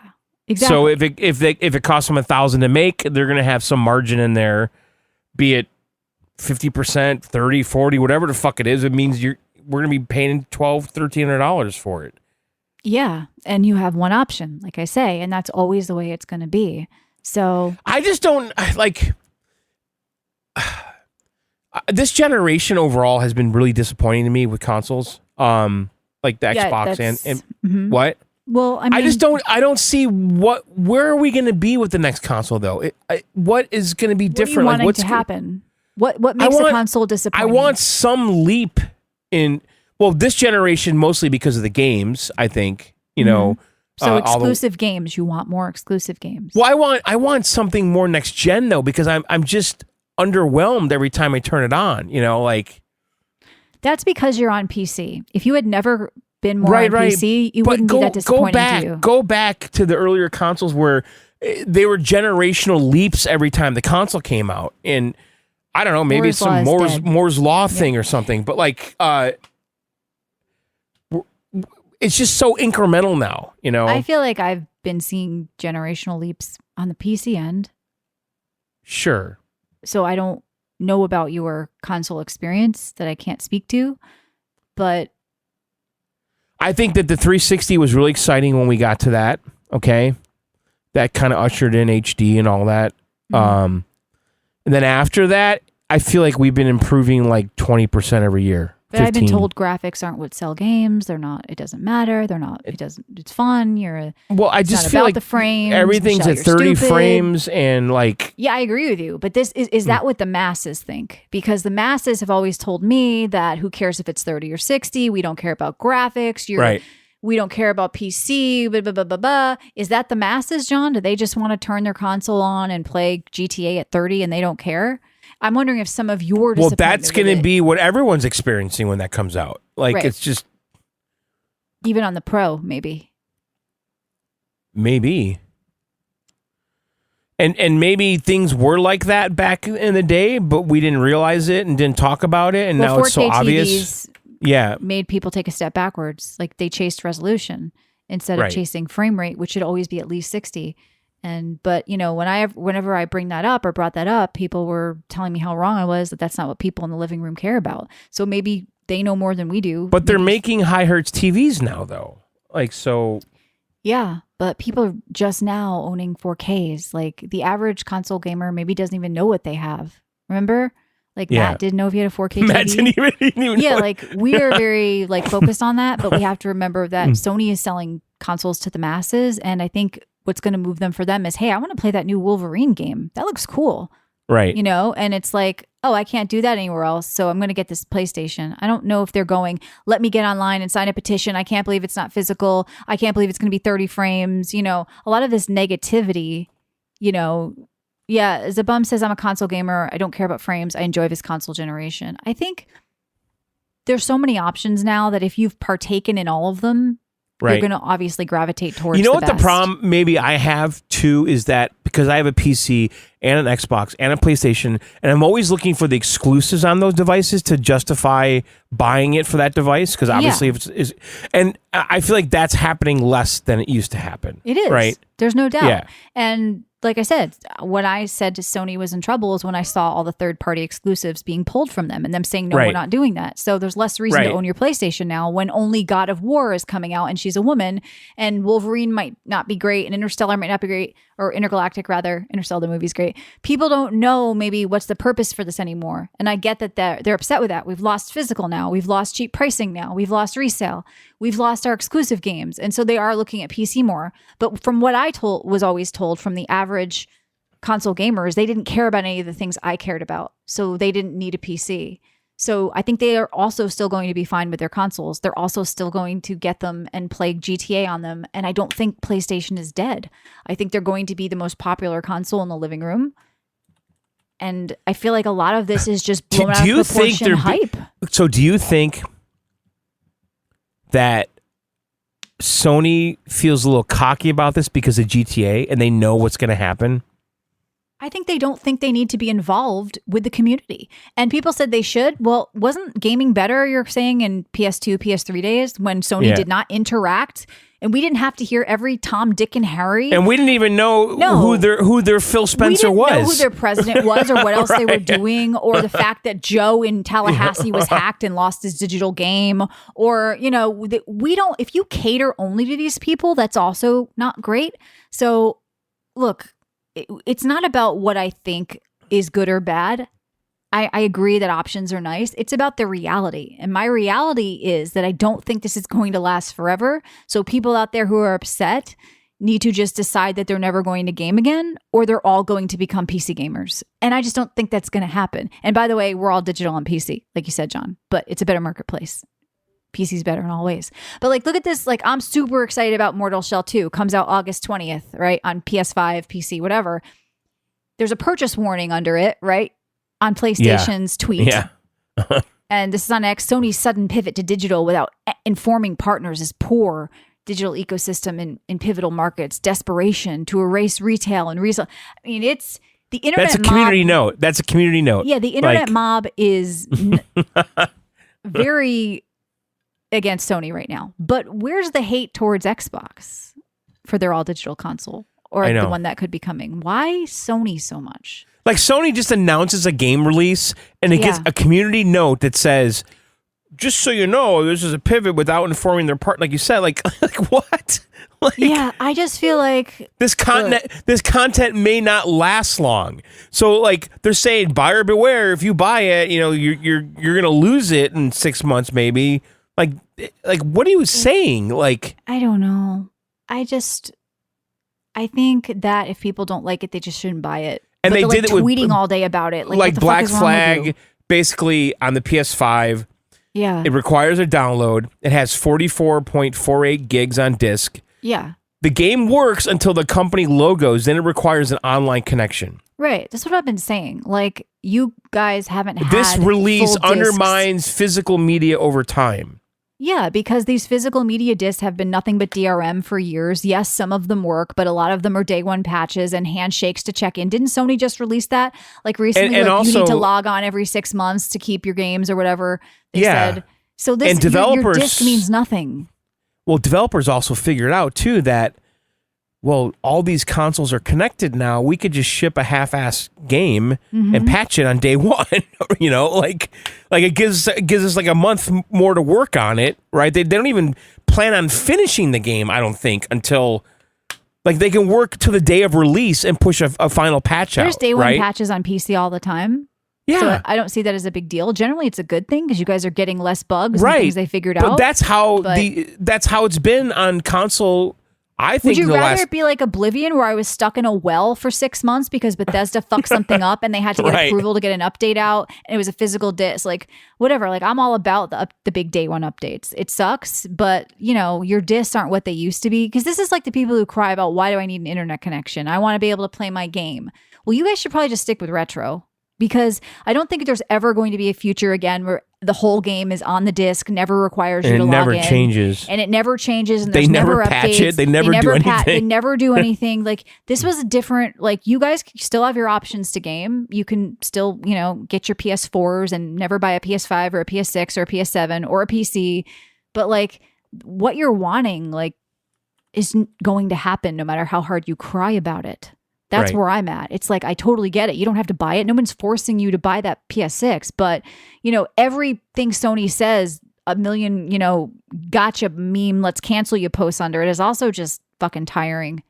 It really is. I saw something today. They're don't go see, this person was on a crusade to people not to see the new Spider-Man in the theater. Because Sony owns it, yeah. It's now you're just depriving people of joy. People have to feel guilty because they went to see Spider-Man.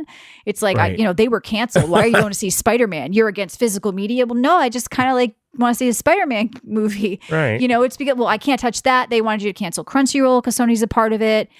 I think we're just, the balance is just a bit much out there. And so I don't know how long we're going to keep reporting on it, but for me personally, John, after doing the show 20 years, I think there's never been a time until more recently when it was moving from crybaby topic to crybaby topic to crybaby topic to disaster to every week, disaster, new disaster, the layoffs, the this, the that. Well, that's the kind of Jason Schreier type stuff.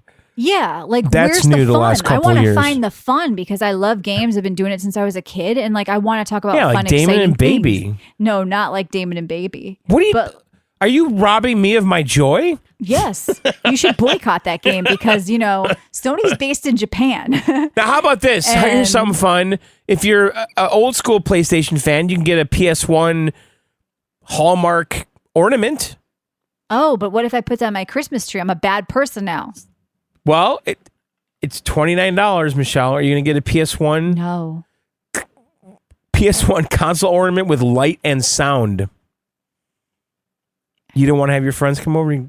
No, that's embarrassing. That's like a scarlet letter because now I'm supporting Sony. Oh, well, you must be supporting whatever. Because anytime I talk to people about this and I'm like, yeah, it's just a reality, like move on. They're like, you don't think it's a good thing to have digital options and have digital ownership? I didn't say that. I'm just saying like, this is the fucking reality. You either never play a new game again. Well, here's the test too. Like, what are you going to do? Are all these people buying everything on DVD still? Like, are they okay with Amazon and Netflix and all that? Like, I don't know. Amazon Prime Video, like probably not. The thing is, like, I get it. Like, but if my PC library if I ever lost a game on Steam, I would just download it. It's until Gabe falls off his boat, right? But I just download it. If I lost a game on Steam from my Steam library, I would just download it, and it hasn't happened to me in 30 years. So I think I'm going to be okay. I got real shit to worry about. Gaming is supposed to be fun. I think people have missed that. Gaming, this is supposed to be a fun hobby where you get enjoyment out of it. You don't extract every sense of joy from this hobby. All right, I'm on IGN. And make the world miserable. First article. Yeah, what is it? Let me guess. Why owning video games has become more important than ever. Oh my God. Yeah, we're curing cancer. With physical formats dying, we need a way to own our digital games. Yeah, that would be nice. I feel like I own mine. I don't care what it says. Technically their licenses. Yeah, but I mean, I'm secure. It's been many decades and I've been fine. If not, I'll just download it. I mean, I'm all right. I want to play some fun. I mean, how many games do I even go back to? I really don't go like back to old. Like I love my library and my collection, but I'm not going back to things from 15 years ago, really. It's kind of more just I'm collecting it type mentality, but sure. I'm basically playing new shit every week and I'm happy, and so I feel like, yeah, Jedi gaming is supposed to be fun. Like, I think because we've become as gamers, like the culture of, like I said, just watching YouTubers and streamers, they're shitting on news, shitting on companies, shitting on games. People have become, just people who watch stuff instead of play. I feel like it's more about the takedown. It's the takedown and the cancelization. What can we cancel today? Okay. Now, sometimes there's good reasons to be upset, but I think people should focus on personally canceling something. I don't like the way PlayStation's doing business, so I won't buy that PS6 anymore. That's what I did. I didn't buy a PS5, guys, because I didn't like it, but I did not take to Twitter every day and tell everybody else that they should boycott it because I thought consoles sucked. And I think that it's become this like mob mentality, takedown mode or whatever. So you think Helix is going to come out, Microsoft's going to come out and be like, hey guys, shocker, disk drive. There's no doubt in my mind that that's a conversation right now. There's no way they're not talking about that. Asha more. There is no way that they're not, someone's going, Steve, we really should do the disk drive again. Just put it in there to shut let's optical disk it up because this is a lightning rod right now. Who's making the discs? What factory is making them anymore? They still make discs. What are you talking about? Game discs? There only one. Sony only had one. That's Sony. That's their factory. Okay, well, who's making Xbox discs that nobody buys because everyone's on Game Pass with their one digital console that they already have? Who's producing Xbox discs? And they're selling like hotcakes, okay? Everybody's buying Xbox games on Steam or they're Game Passing on console. I think Kevin has said he sells like no copies of Xbox physical game discs. It's all like Switch and PlayStation, So where's the big calling for Connective, should we be investing in these physical disc media companies because they're about to explode? The production of physical Xbox game discs is outsourced to third-party manufacturers, primarily Connective. Okay. And I'm on their website right now, Connective Global. I don't think people care as much on Xbox because they've already been conditioned for digital stuff, and they're all right. They produce and package these discs at facilities in Mexico and Tennessee. Mexico. Mm-hmm. Interesting. Well, I hope everybody gets outside with a picket line in front of Sony headquarters and just really gets settled. But right. Until then, I think take down Spider-Man. It's getting until then, don't see Spider-Man. Don't do Crunchyroll. Don't. Boy, play. Marvel must really regret losing Spider-Man to Sony. Why though? Because all that matters is the bottom line dollar, and is it really going to be that impacted? How many people are going to boycott the Spider-Man movie because of the physical media thing? You really think that these people have started a crusade online and nobody's going to see the Spider-Man movie? If anything, Zendaya is going to drive them away because they're all sick of seeing her face in every movie. But what? You really think that they're going to have an impact? I don't. Yeah. So why would Sony? Why would Marvel? No, because half the people that are going to see Spider-Man have no fucking clue that this is even happening. I don't think the majority of gamers even know this is happening. Any casual gamer I've interacted with. But there's been clues that this is going to happen anyway. I mean, they've been releasing discless versions of their consoles, Xbox and PlayStation. No, it's a sudden shock. They're appalled, and it's a shock. It came out of nowhere. People are canceling their PS Plus group. That's true. People are. People probably cancel them every day. And maybe more people are canceling than usual. But what, 2,000 online that are trending on Twitter? It doesn't matter. That's not going to make an impact. You know what's going to matter? The fact that they own the market and are selling digital games on their one marketplace and can now charge whatever they want. And now Frank's Game Shop can't sell you a game for 30 because Sony's going to sell it for 80. They're going to be laughing all the way to the bank.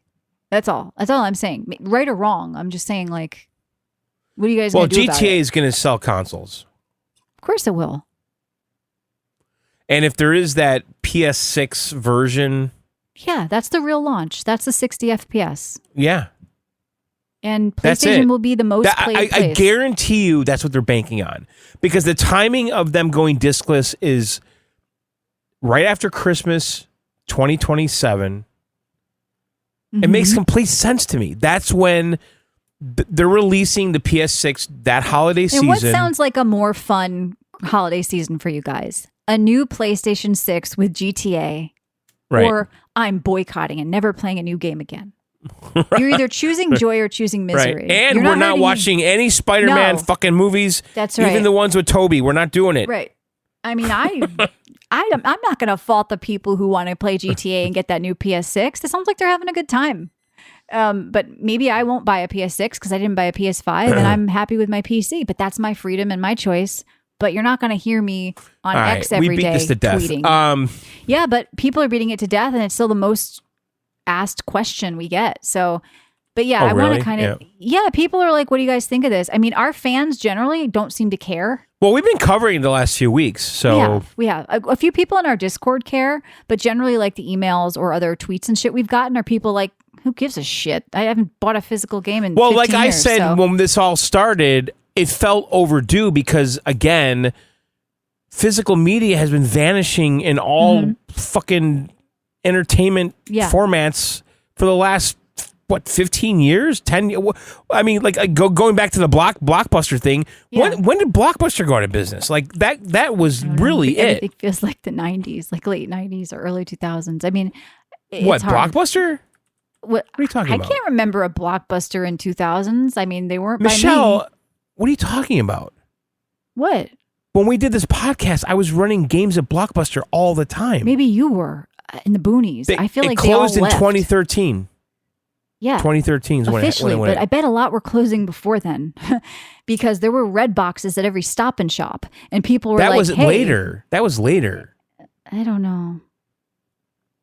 One Blockbuster in Oregon really doesn't mean they're still around, those Ogtree. They're kind of a, But that was the bellwether right there, that it was dead. Physical was dying, right? Because Netflix was taking over.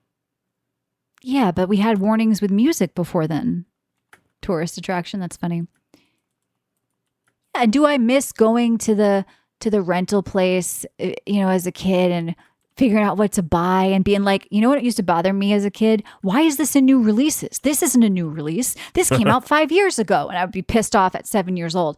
Do we miss the rental places? Yeah, but it's much better if I can just download it and watch it. Yeah. So 2010 is when Netflix surpassed, when their streaming service surpassed their DVD service. Right. But we got to remember, this is for the masses. That doesn't mean you and I hadn't adopted it a decade before. Well, we were sponsored by Netflix in the beginning. Yes, I know. Remember? Yes, and we had it. So because Microsoft was all over that shit with the Xbox with Netflix. Yeah. And nobody said boycott Netflix. And so, by the way, all this Napster. makes sense. So, their streaming service started in 2007. Mm-hmm. By 2010, streaming surpassed DVD. And by 2013, they transitioned into making their own original content. And that's when Blockbuster went out of business. 2013. I mean, times change. It's going to keep changing, So, But and then buying physical audio CDs, which I love doing. that was dead when I was in high school. I stopped that early 2000s. Yeah. Like basically when the iPod came out. A long time. When the iPod came out is when I stopped. Yeah. When the iPod came out. It started with music, and then it went to, movies, and then it went to games already on PC, which is where I've already been at for a long time. And now it's coming to consoles. So I think the iPod was 2001. Yeah, I don't know. I think gaming should be fun. It should be something we enjoy. And if you're not finding enjoyment in it, then never play a game again, guys. Yeah. Never play a new game again. It's just the way it is. All right, well, we're going to get out of here. We will be back next week with our good Canadian friend Ryan and some fun games, of course. And then we're off on the 28th, but there will be a show. We're not live on the 28th. So I guess we're not really off. We're going to do our typical fun show that we do, John, on That's the 27th. Right. So next week, though, is a normal show. We'll be live. You can always come down on twitch.tv/John and Michelle. You can sub free with Amazon Prime. Or if you want to support us, you can head to videogameoutsiders.com, hit that red button, and you get weekly bonus shows, the 21-year back catalog, and you keep VGO ad-free, which, by the way, we're one of the few podcasts out there that don't run ads. And the reason we don't is because we want to be listener-supported. So if you support us, we do appreciate it. And you can keep us ad-free by supporting on videogameoutsiders.com and getting bonus shows like PC Outsiders this week. John's show just came out, and I think that's it. That's right. All right, guys. Thanks for listening. We'll see you very soon. And subbing out. Bye.